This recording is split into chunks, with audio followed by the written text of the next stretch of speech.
Today is January 25th, 1993. I am Daniela Oder, interviewing Betty Cohen for the Holocaust Oral Testimony Project of the Second Generation and the Martyrs Memorial and Museum of the Holocaust, Los Angeles, California, and we're being taped at Century Cable in Santa Monica. Assisting with the interview today is Frances Bunyan. Good morning, Ms. Cohen. Good morning. Please tell us your name, your maiden name, your Jewish name if you have one, the date of your birth, and the city and country where you were born. My name is Betty Rebecca Cohen. My maiden name is Corper, C-O-R-P-E-R. I was born in Amsterdam, March 23rd, 1921. Okay. Can you describe the other people in your family? Well, there was my father and my mother, and I had two brothers. One was Jacob and one Israel, and myself. My brothers were about 10 and 9 years older than I am. And, well, that was our family, really. It was just the five of us, till the war broke out. And then, of course, my brothers were first gone, and we were hidden for 2 years, 1942. And we were caught 2 years later and sent to Birkenau, and then my parents and I, my grandmother and my fiancé at that time, and his family. And we went to, first in Holland for a month. We were in Westerbork, which was a camp there, Durchgangslager they called it. And then we went to, then they sent us to Birkenau. And when we arrived there, when we got out of the car, the cattle cars, they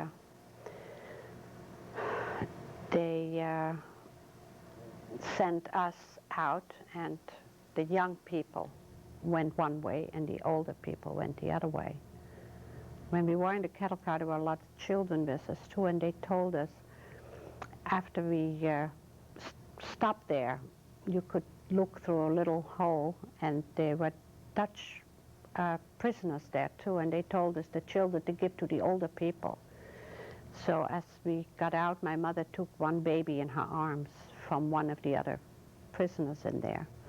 And we went, then when we came to wherever, and there was, I forgot his name, some guy standing there, and he put the older people to the one side and the younger people to the other side. And that was the last I saw of my family, of course. And that was in Birkenau. Stayed in Birkenau, I don't maybe 4 months, 5 months. We just did manual work, you know, putting rocks from one side to the other side. Also worked for couple of weeks into a kitchen. And then we just did nothing really. It was not a work, that side of the camp was not a working camp. That was more like a canteen, they called it at that time. I got sick. Not really sick, I had something on my foot which was infected, so they put me were kind of recuperating or something. And while we were there, they came from Auschwitz. I heard that my husband was in Auschwitz. And I got through some other people who worked in Auschwitz, we got little letters also, so little notes from him. So I knew that he was there. And we went to, can't think at the moment. Well, we were in that lager, then they came over, and there was some, I don't know if they were doctors, but some people came over to find some married girls, if we had to be married. I wasn't married at the time, but I said I was married because we heard through the grapevine kind of that they were looking for women to go to Auschwitz, and I knew that that time my husband was there. So I wanted to go too, so I said I was married. And they took us, and that was when we went to the experiment block. And while there, when we arrived there, we went through the Ontlausung, when you had to go to some kind of showers, but you know, we had to go to be cleaned up before we were going to that camp, to that block. And my husband was there because that's where he worked. He worked in the Ontlausung. And I got to see him for a second only, of course. It was just, but then he knew that I was there, and then we went to that block. And I saw a lot of Dutch girls there who were there already from way before. And there was also one girl who used to live next door to my husband's in Amsterdam. And she took me kind of under her wing because it was, you know, I was really very frustrated, of course, and scared. We didn't know what was going to happen. And that was the first time we came there. They put us in a room, and they had sheets on the bunks where we were. So that was a big surprise to us already. And we knew that it was just one block, only women. And it was that time outside of the Auschwitz compound, I would say, where the men were. We were a separate block. And they put us up there, and I was in a sewing room. They put us during the day while they were not doing any experiments on us, which was downstairs. They had kind of some kind of an operating room, I guess. And it's kind of vague, really. But there it was a lot of difference, of course, than it was in Birkenau. In Birkenau it was really pretty bad. You know, you saw them really dying people. My sister-in-law, who I was with at that time, in Birkenau, because we were all, I'm going kind of back again, while we were in hiding. We were first was my husband with his brother there, and then I came. We were supposed to go to Switzerland. I'm going way back again, I'm sorry. Before that, and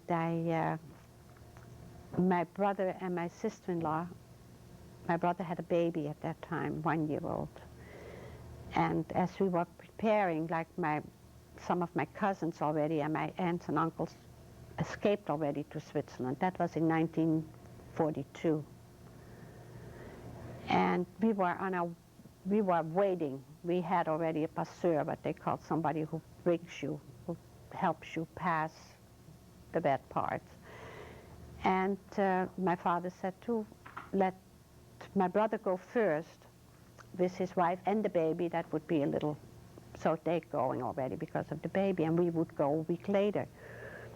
My husband and I, who was my fiancé at that time. And as it was, I left on a Friday night. My brother and sister-in-law were supposed to leave that next night, Saturday night. And I left to the hiding place where my fiancé was already. And my brother and sister-in-law were leaving that Saturday night, and that same night we heard that they were just handed over to the whatever SS or Gestapo, whatever there was, on the train station. And they had there some diamonds and some money with them to get them through to go there, of course, and also the money to pay the passeur. So that's what we find out, and then we got scared and we never went again. I stayed in that hiding place, which was in really in the place where we used to live. As the Germans came in, we lived in Hilversum, which is about 25 miles from Amsterdam. And all the Jews in Hilversum, as the Germans came, had to leave everything behind and just go to Amsterdam, where you could rent a place or whatever if what was available. And my parents and I and my grandmother, we went to Amsterdam like we had to. We had to leave our home and could just take one suitcase or whatever. And we stayed there until we were going, of course. And then we went to the hiding place. And my husband and his brother were there already, and then I came. And then his sister came, who had, in the meantime, lost her husband also, who was picked up. And we ended up with about 19 people in that two-room little shack. It was just nothing, you know. It was, and as it went along, people kept coming in. The man who owned that little place, who lived there, I should say, he was working for the underground. He was working to help the Jewish people, kind of. And his fiancée lived someplace else, and she did the same thing. She just hid about 4 people, which were my mother-in-law and my father-in-law. In our place, my parents were first sitting in at another place, and one night, during the night, there was knocking on the door, and there they came. Those people couldn't keep them any longer, so they had to come, and they knew where we were. And that's why we took them in. And then my grandmother came, and then another aunt came. So we ended up with our little family, kind of, you know, an aunt and my grandmother, my parents, my sister-in-law, my brother-in-law, my husband and I. And then other people came in because he could not say no to if somebody needed a place for just one night. But as it was, they all stayed. And like I said, we ended up in this place just with 19 people. There was an attic upstairs where we slept. The young people slept upstairs. And downstairs there was people sleeping on the floor under the table. They made beds, you know, just to stay there and be safe for the time being. Anyway, we couldn't speak like I'm speaking now. We had to whisper because there were neighbors. The only one who could speak was my father because he could not whisper. He tried, but he just couldn't do it, so they allowed him to. As the cooking came, when we had to cook, there was not enough gas at that time. For one person, you could just use a certain amount. So we connected, or the man did that, I don't know exactly how, but they disconnected it and with other things so that we could have enough gas to cook and to get hot water and wash, you know. And well, there was a lot of fighting going around with so many strange people, of course. And like when the food came in, like a bunch of carrots, we were with 19 people. So if there were 19 carrots, we had to divide them. About the 19 people who were with 2, they got 2 carrots, and we were with 8 or 9. We got 9 carrots, and there was one woman there who couldn't understand why she got only 2 carrots, and we got 9 carrots. And there was a lot of fighting about these kind of things, stupid things, but you know, at that time, that was very important, of course. The food was very important while you sat there. We had no radio. We just heard from our benefactor, kind of, the man who took care of us, what was going on. And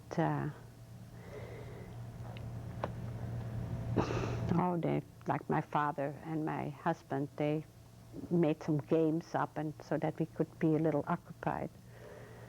My mother was knitting all the time. She knitted a dress and then she took it apart again and she started knitting again because they had to be doing something. Also, my brother-in-law, who was only 19 at that time also, he was very distressed, but they got him by mail order some kind of that he could learn how to speak English. He wanted to learn how to speak English, which was all really not allowed, really, but through somebody got that for him, books and stuff that he could learn. But he was a very depressed boy, like we all were, really, but him, he had kind of blackout things, you know, that he couldn't really. Well, then after 2 years, one morning there was a knock on the door, and there was the SS or whatever, from Dutch Gestapo, really, it was a Dutch thing. And we were sleeping, we were upstairs, and then we just got about 5 minutes to get our stuff together. And we sent to the police station. And from there they sent us to Amsterdam, to the SS or Gestapo. And from there we went to Westerbork. That was where I ended up. I don't know what else I'm going to say about all that. Is there anything? Who was the person who sheltered you, and what happened to him and his fiancée? His fiancée got, that was 2 different addresses. When we were caught, whoever told about us must have known, maybe, you know, we knew who it was. It was a brother from our grocery man, from our, where we bought the vegetables, you know. And how they found out, I still don't know, but I know that after the war he was executed or whatever. They caught him also after the war. But when we were caught, at the same time they also came to Dirk was his name, the man who took care of us, his fiancée's house, and picked up my in-laws. And there was another boy there also. There was just the 3 of them. When we came to the police station, that's where they were. We all came there together. As he came to our house to get the list what we needed, you know, so that he could go shopping, he saw a lot of commotion by his door, of course, and the police car and whatever, so he knew what's going on. And he raced back to his fiancée's house where he was staying, but was too late there too, because he saw that there too, so he went underground, he left. His fiancée they took, and she later died also in the camp, because whatever, she was not a very strong woman, but whatever, they took her. They left her mother, but they took her also, and she was not with us, she was a separate. They took her separate to a different camp in Holland or whatever. I don't know if they did send her to Germany, I really don't know. But I know that she never came back either. And after the war, we met Dirk again, and he was in hiding all that time on some farm in Holland. And he came back, and well, we took kind of care of him afterwards, you know, but they were all gone too. And we tried, my husband said, well, we were in a police car when we went. They sent us to Amsterdam, from Hilversum to Amsterdam in a police car. And one policeman knew my mother. He used to go to school with her, was a Dutch policeman. And he said if he wouldn't look if somebody would go out, you know. So, of course, my father said, why don't we go, the young? But we didn't want to go. We didn't want to leave our parents just sitting there, you know, and go. We didn't know. Of course, in our mind, we thought maybe we'll be together as a family. We didn't ever know how it was going to go and how it was ending up. So when we came to Westerbork, because we were hidden, it was you came into a block for where you were punished, kind of, because you were hidden. So it was a different couple of blocks than where the other people were. And because there were a lot of Germans there from Germany, and they stayed there, a lot of them stayed there all the time. From 1940 on, that was really where they were interned, kind of, the Germans, Jewish Germans people.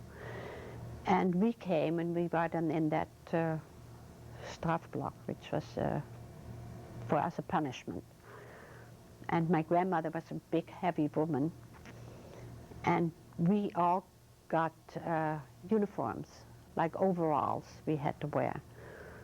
And they didn't have a size for my grandmother. And my grandmother was so jealous that we all had a uniform. And every time she went to the block elder who was there and asking when her uniform would come in, because she wanted to be like us, which was a funny thing, you know, in the circumstances anyway. When did you get to Westerbork, and how long did you stay there? In 1944 we came to Westerbork. I think it was in April we were caught, in April. And I think we stayed there about two months, April, May, June. I think so, till June about. And I understand, as what I heard later, first that was going to be the end of the transports. They weren't going to send any more away. And we were one to the last transport to be sent yet to Auschwitz, to Birkenau, really, but that's where we landed, as I said. And when we went in the cattle cars, there's a lot of people. And well, it was a terrible thing, and it was a lot of crying and things going on. And I remember, which is bothering me a lot, that I had words with my mother at that time. And you know, you don't really know why, and I don't even remember what it was. So when we went off the train, when we came in Birkenau and we came off the wagons, my mother and I, we looked at each other and we hugged, of course, and we cried, but we didn't know what was going on. We figured we'll be together until we really came to the point where they point you one way and the other way. And that was the last I saw of my mother, and my father, and my grandmother, and my aunt, you know, my in-laws, everybody. We came in Westerbork, and we went into the sauna, whatever they call it, to be unloused, you know, but they figure you have lice or whatever. And we got our number. They gave let me show it. They gave us a number, which I got first one number, 5288, A5288. And that is then we came in, and then they took all our clothes and everything else. And they gave us some old stuff to wear and to whatever. But we went to a block, which was like a quarantine block. And when we came in there, it was, you know, I don't know, I'm sure, you know, how you were lying down, like the 3 high, and then we were like 8. So you didn't sleep this way, you slept 8, like, you know, like spoons put together. And the next day we were called out again to the sauna, but we called it at the sauna. And they had made a mistake with our numbers, so I got another number. And I think we are the only, this particular transport was the only one who got 2 numbers. I don't know why they maybe alphabetized it, I don't know. But that was just, and then I got another number, it was A5252. And after that night, they had buckets outside. So when you had to go to the bathroom, there was a bucket outside. And I had to go to the bathroom, and while I was sitting there, we saw the fire from the, you know, the Can't even think of it. And I looked at it, and the guard or whatever was there, and he says, yeah, he says, did you come with your parents? He says, that's where they're going, up in the air.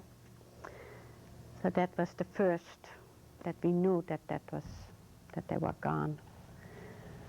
And I stayed there till October, I think.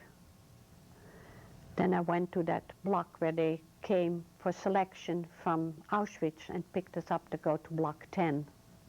In the meantime, while I was in Westerbork, like I said, we did just nothing, cleaning the streets, and we went on a out, and we had to make where the soldiers are in, how do you call them again? You know, not barracks, no, we had to do with shovels, with picks to yeah, where they shoot from. I can't think of it. Firing range? No, I guess so. Yeah, we had to dig the holes for that. And it was in the winter, it was cold and freezing, so we had, I'm sorry, I did push something. We had to do that, and as we walked with the dogs next to us, there was one woman who was taking something from the side. I think it was blueberries or something. And they sent the dogs after her right away.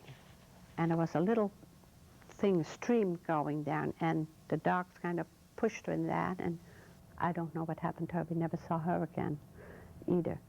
And that is where we were. We did that for I don't know how long. We had to go early in the morning and then come home at night, and we walked there. And then when I went to Auschwitz, we went into the experiment block where they did some experiments on us, and I was very lucky. Most of my friends who were there, they were there longer than I was, because they came already in, I think, 42 or 43. I didn't get that till the end of 44 in that particular block. So I did get the spritzes also, but I was lucky. I have 2 children still, and the other ones, none of them have really, I know none of my friends who I remember have any children. So it was kind of an you know, no, but you couldn't get any children. I guess that's what they did. And they were brutal. They were just the way they talk to you, you know, as those doctors. They call them doctors, I don't really know. Well, we were there. Some people escaped, not from our block, but from the camp, from the Auschwitz camp. And the whole camp has to come, and they caught them, of course. And the whole camp has to come and stand up appel. We had to stand all outside and watch them being hanged, 3 people. And if you didn't look, you know, like you go put your head down. Well, they couldn't. You got a good swash with this, whatever they had. You had to really look at it. So that was. Then in January, the Russians came closer and closer, and we had to go on our walk. You know, we had to go and move away. We didn't know where, we didn't know what, and the snow was high. And as I said before, I got hurt in my foot. I got some from the shoes, whatever. I got big holes in the back of my foot. And I couldn't wear shoes, so I didn't wear any shoes. I had some, well, we were in that block 10, and we were in the sewing room. Some of the girls made something so I could put it on my feet. And when we heard we had to go, my husband, I also got something on my lungs at that time. I don't remember anymore so good. Anyway, I needed some medication, and we had a nurse in our block, which was a Dutch woman also. And she said, I wish you could get some. She knew that my husband could get stuff. My husband was in the sauna working, and in the Umlausung, where they could where all the people came. you know, from all the other, whoever got caught or wherever from other camps. And there had a lot of people coming who had, which they had to take their clothes off, and he came in there. They had to take all their clothes off, and inside the clothes they had sewn in the hems or whatever, diamonds and money and gold. And they had to take all that out. He was in that, they called it the Canada, I think, at that time. And they kept, he had to go and take that out with other people, of course, but he was one of them. And of course, they kept some for themselves, you know, they hid it wherever they could. My husband had a hernia, and he wore a truss, which is a hollow ball, which he wore. And some of it, that let him keep it while he was there. He could wear that. He had, so he hid some of all that stuff in, of course, in his truss. And with that, he could buy more bread or whatever. And I needed some kind of I don't know if it was penicillin, but some kind of a stuff. And he got that through me because he could buy that from, you know, wherever, from the hospital or whatever they had there. And he could buy that with whatever he had, gold or whatever he had saved. And so I got some of the medication which I needed. But it wasn't healed all the way when I had to go on that walking thing. So then he had also some good shoes for me, high shoes, leather shoes. And I couldn't wear them, so I gave them to one of the other girls. As I found out later, because of the snow and the wet, and we didn't, you know, we were walking for, I don't know, 3-4 days maybe. That shrinks, I guess, and then when we came to Ravensbrück, I understand later that I heard later that because of that, her feet had to be amputated because of the shrinking, and it was, I guess, you know, whatever it was. So I walked on a towel, really, in that snow, but just all you got was blistered and a little frostbite. But because of the shoes what I had given her, I felt real bad, but it was just one of those things. And we walked for about 3 days.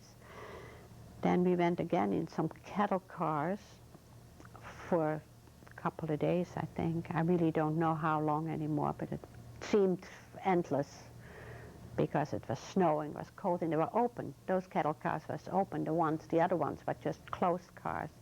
These ones were open cars, so we were just, also you couldn't sit, you just had to stand or lean against each other. And we came into Ravensbrück, or close to Ravensbrück. And there we came, and it was very overcrowded there. It was we came into one block, and they also had the 3-decker beds, of course, which really, we were on top, I remember, and it was, maybe that block held maybe 100 people, and we must have been in there with 1,000 maybe. It was snowing and cold outside and snow all over the ground, but inside it was smelling and stifling. It was so hot that you couldn't even hardly put your clothes on because of all the people, I guess. But my feet healed there. Maybe because of the heat, I really don't know, but they did heal there, and they gave me some wooden shoes with the canvas tops there before we went. I don't know how long we stayed there. We must have stayed there, though, also about a month, maybe even longer. Then we went to another smaller camp. And while we were there, there was no work in that camp. It was just lying on the floor. You had no bedding. You just was lying on the floor. And also in some kind of a barrack we were. And it was cement floors, I remember. And so we were just, they asked during the day for volunteers if you wanted to do something, well, which was really nothing special. we didn't volunteer that much, but one day I remember that I volunteered because I thought it was my husband's birthday, and I said, I'll be good. Maybe we'll see each other and I'll go and volunteer. And it was a terrible thing because I had to empty out the latrines that time, which was,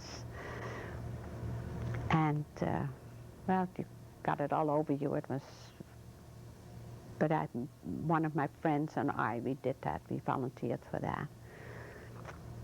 There was nothing really you could shower or wash with. There was really nothing there. Remember when during the day, we used to go outside and there were little pieces of grass. We could hardly anything to eat there. Anyway, there was no food. It was, you heard the Russians already, the shooting already in the back. And we thought every day, yes, maybe, but I stayed there for, I think also 2 months, maybe about. I was in May before I really got out. We ate a little grass. We thought it was delicious. We said, well, when we come back, we'll never have to be hungry because we can always eat something from there. Also, in Westerbork, I'm going back again. I was with some friends, and the one woman who used to be an organizer, she could do anything. I guess she stole, and then she sold again.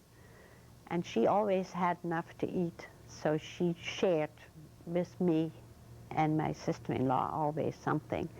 And where we were lying in the block, in the bed or whatever you call it, next to it was a table where the block eldesters used to prepare for themselves some cooking or something. And they used to cook potatoes. And the potato water, my friend used to steal kind of. So we had at night a little potato water, which helped us also. We thought, we always said that when we come back, we'll never throw that away, because that was really delicious at that time. Well, I go back to, it was May, I guess, when we had to go on a walk again. We walked again because they had to leave because the Russians came closer and closer. And we had to leave that camp. And they made us walk. And as we walked on the left-hand side of the road, we passed a little bridge, and on the left there was a horse lying there, all cut open, and I guess the people, whoever had something, to take just the meat out, just to eat it. I didn't, I couldn't. But we walked, and then when we came to a big meadow, it must have been, we walked for quite a while, and the soldiers who were with us told us to go down and lie down. In the meantime, we heard all that going on in the back, closer and closer to shooting.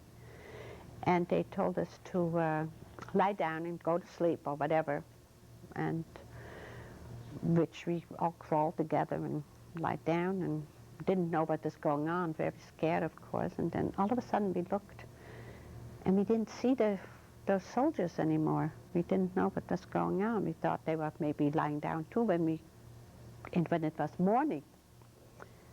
There we were. There was nobody to tell us what to do, where to go. So as we walked, we got up and we said, well, let's walk. We have to get away from here. We looked around. We didn't see anybody. We heard the shooting coming closer. And we went to, there was a little town, like farmers. They were all farmers, really, German farmers, as we found out later. When we came to one of the farms, we asked for food and what was going on, and they said they had no food, they had nothing. But if we wanted to go and rest, we could go into the hayloft or whatever, to their, whatever they have there, and we could stay there for a while, not too long, but we could stay there for a while. Well, as it happened, I think the next day we saw all the trucks coming in, and they were all, the Russians came in. And they overpowered them, I guess. And then we were still in there. We didn't dare get out of that, whatever it was. And they went into the house, and they took out the farmer and his wife. And then we came out, of course, and we showed them, well, my hair was, I had no hair, because when we got the second tattoo, they cut off our hair also.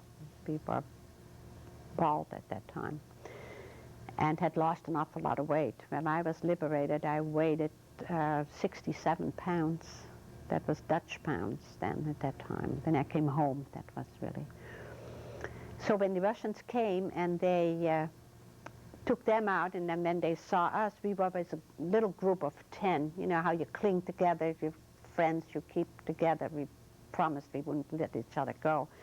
We were with a lot of from that whole camp, of course, but we stick together, and we went to that one farmhouse. And the Russians put us in the house and threw the farmer and his wife out. And they gave us a room. They were very nice to us. I couldn't say, you know, the other stories I heard, but we looked too bad, maybe. Anyway, they put us in one of the bedrooms where we stayed together. We didn't want 2 bedrooms because we wanted to be together in one room. So we stayed, the 10 of us. We were a group of 10 girls in that one room. And then as it was evening, he came. They killed some chickens for us, and he took us to the kitchen. And there was a whole big pantry with food from top to bottom. Meat in jars. They had, you know, vegetables, and you have no idea. There was so much food in there that we didn't know what to grab. He told us, go ahead, it's yours, you know, whatever. And we did not know, we shouldn't have, because we got deathly ill of that, of course. We hadn't. And, but it was too good to be true. So, and we stayed in that place. We wanted to all go home. I don't know why we wanted so fast to go home, but we did want to go home very badly. And we did go. We wanted to get away. We had one girl with us who was very sick at that time. So we stayed in the room a little longer, maybe a week or 10 days before we asked them to bring us away. And then we went on a truck, and they drove us to also another little town, and there were the English people, the English army. And they put us in an apartment. They put us up into an apartment. They took care of us. And the people that were Germans from that apartment, who owned that apartment, they had to come in the morning and clean, make our beds and clean and bring us everything clean. And we felt kind of, first we didn't care, of course, but then it was kind of sad anyway to have those people come in and clean our junk. But then on the other hand, we were kind of, that's what they did to us, so. And we were begging him to go. We wanted to go back to Holland. We wanted to go so bad back to Holland. And he said, well, they didn't have a transportation at the moment, but as soon as they were, they would come for us, because we couldn't wait to go back. We had to go to, there was plenty of food there, and the doctors checked us over and had, you know, they took care of us kind of, and they found a little spot on my lung, I remember. But I was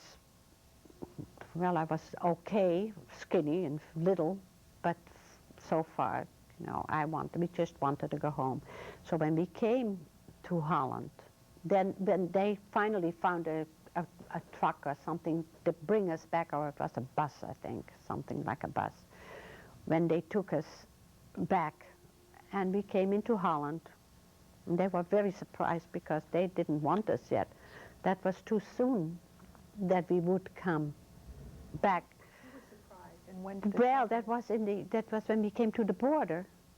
You know, there came all those Häftlingen, those prisoners, which there was no food in Holland either. I understand it was very bad in Holland. So, and we came back, we were one of the first to come back. And they didn't, first of all, they had no room for us, so they put us in a school. But in the school, the girls all those girls who were picked up in Holland by the Dutch people who went with the soldiers, with the German soldiers and everything, and they had their heads shaved off, cut very short, you know, as a retaliation to what they did. And they wanted to put us in that school with those girls.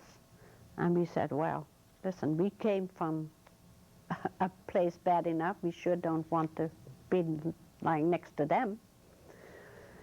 And they took those girls out and they left us there. Also, when we came in, we had to go through an ontluizing again. You know, they put us into a quarantine for one day, cleaned us out and whatever. And then the Jewish, where I came in was Enschede, which had still, you know, people came after the war, they were hidden, so they came back, and there was again a little Jewish organization there who heard that we were there, so they came to that school and they took kind of information, where do you come from, who are you, what's your name, and what city do you live in Holland. And that way I found some distant relatives from my cousins. And they took me in really there too, as I said. And then the Canadians were in Holland at that time. And they gave them plenty of food on that particular family. So they took me to their house where I could go every day. I did sleep at the school, but during the day they took me in. And that's how I came back to Holland, really. And I sent, also that organization let us write a card to whoever we wanted to if we want to have family or whatever, which I did. I sent a card to somebody who used to work for us, because that was kind of our contact in case that's what we had said before, that was our contact.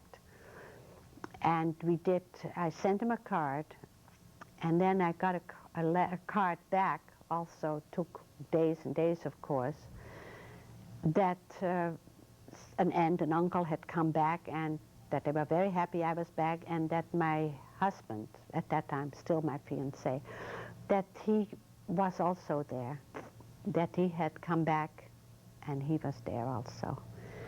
So then I didn't want to wait anymore. I wanted to go back, but there was no transportation in Holland at all.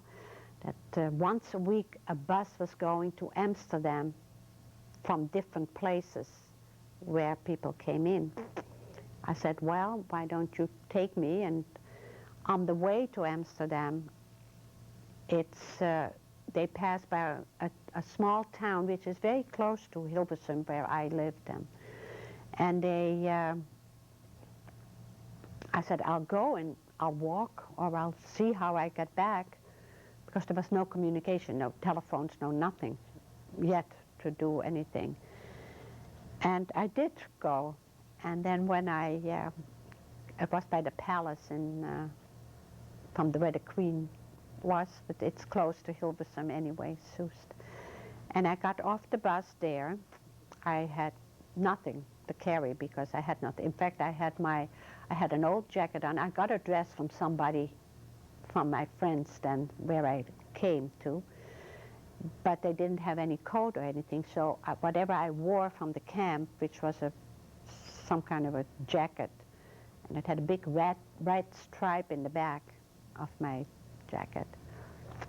And while I was walking on the street to go home, which was maybe about 20 miles or kilometers something from where I was, a motorcycle came, but the motorcycle had wooden wheels.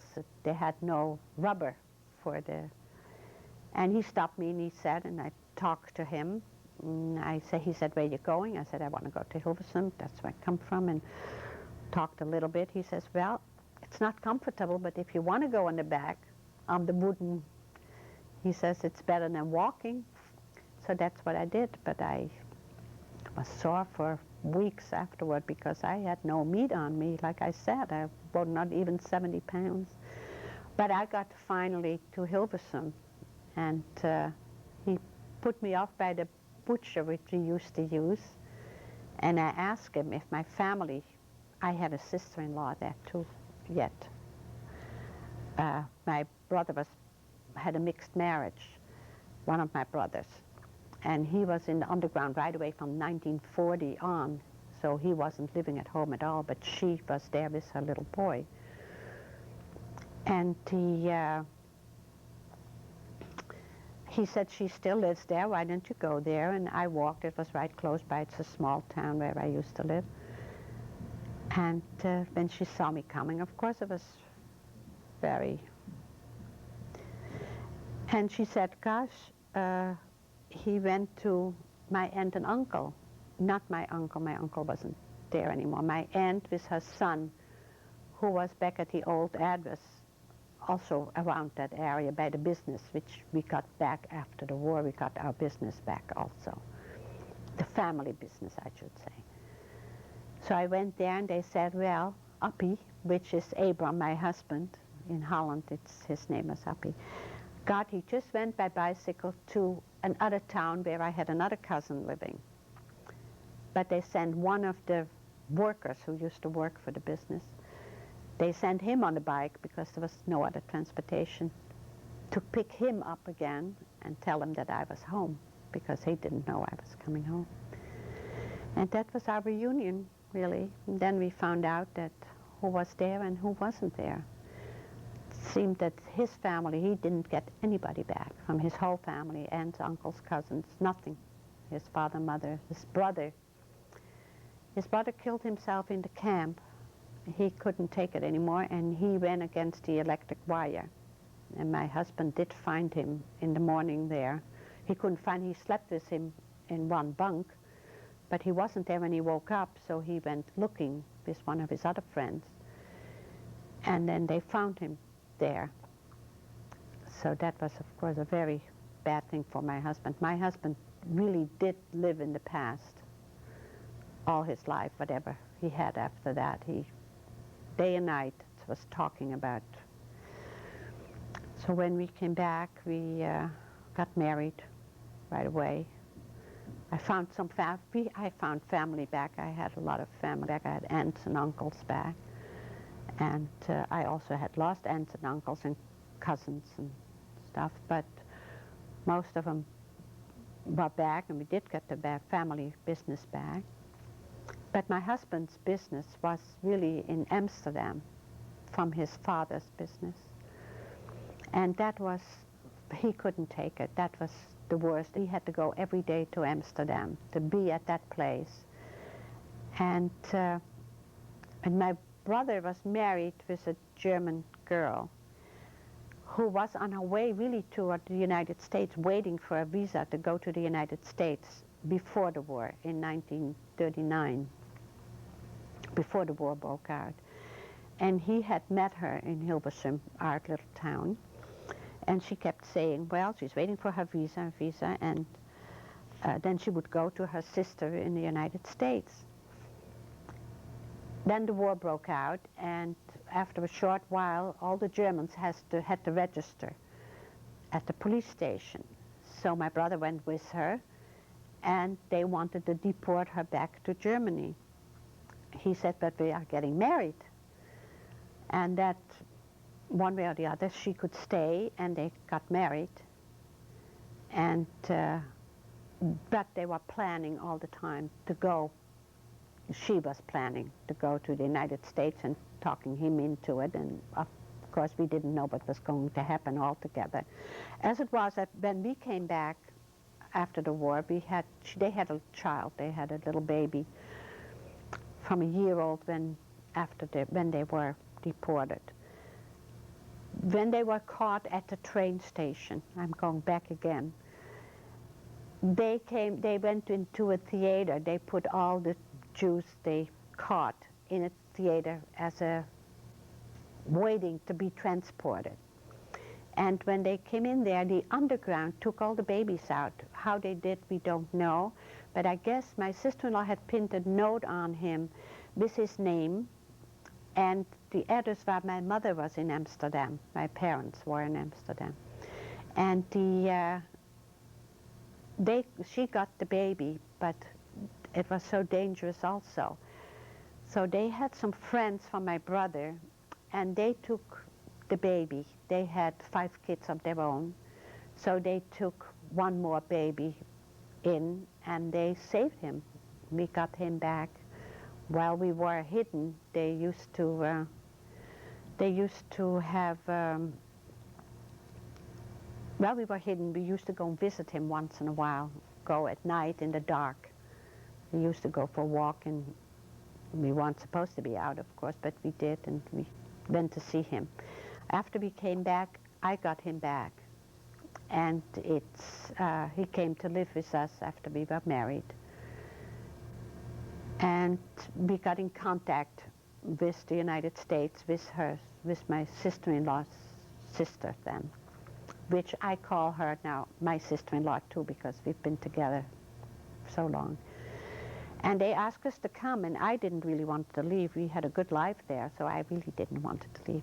But as it was, my husband said, let's take a chance, because this here is no good, and it wasn't really good for him. He was really very, very depressed.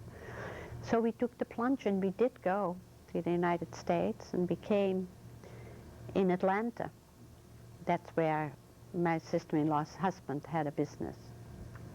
And that's where we arrived. He picked us up from Hoboken, and we went with the train to Atlanta. And that's where we came to stay for a while anyway. We stayed there for half a year. Then we went to Memphis for half a year. And then we came to Los Angeles. And that's where my first child was born. And that's where we struggled for 5 years. I wanted to go back every month. I said, I want to go back. And my husband kept saying, think of it as a vacation in the United States. Maybe 5, maybe a half, maybe he says, maybe 5 years. So that's, after 5 years, we got used to it, I guess, and we stayed. And as of today, we're here 45 years. I am here 45 years in the United States. So that is kind of the story. Okay? All right.